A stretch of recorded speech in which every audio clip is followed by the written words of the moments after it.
So picture this. It's just a normal Saturday. We're headed out to get groceries, errands. Kids are doing their thing. My wife's resting. My oldest son's out doing his car detail stuff. I've got my oldest daughter with me, and we've just left the house. The other crew's sitting on the couch, just chilling.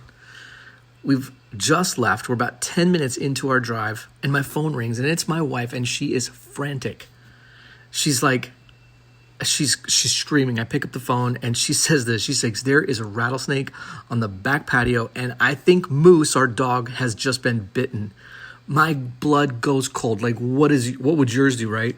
Slam on the brakes mid-intersection, nearly causing an accident, and this guy behind me is laying on the horn like I've just ruined his whole weekend plans. I don't care.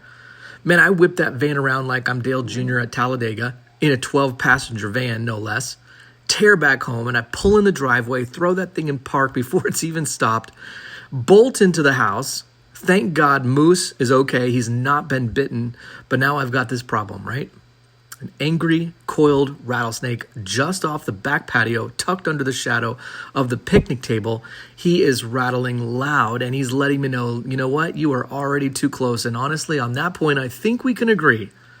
So what do? I take a deep breath, grab what I need to grab, and I handle the situation. Let's just say the threat has been removed and peace has been restored. And where's my wife? Together with the rest of my crew, she's watching from the kitchen window, snapping a photo of me like I'm some redneck crocodile hunter. It's epic. Here's the thing about leadership.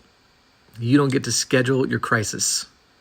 You don't always get the warning, right? The threat doesn't knock on the door and let you know that something bad is about to happen. It shows up on your back patio, coiled, rattling, and ready to strike. And when that happens, you've got two choices, right? You're going to freeze or you're going to show up. That day I didn't have time to strategize, pull a team meeting together, build a team, or even make a plan. I just had to act. But here's the thing. Here's what happens when it's not just a rattlesnake.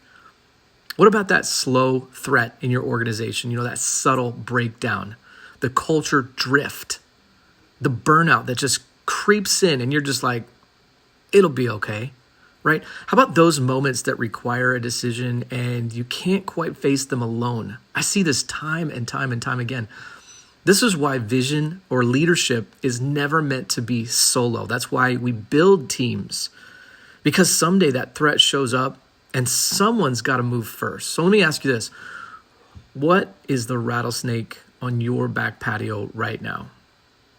Is there a threat to your momentum or your mission that you're ignoring? Because I don't really quite know how to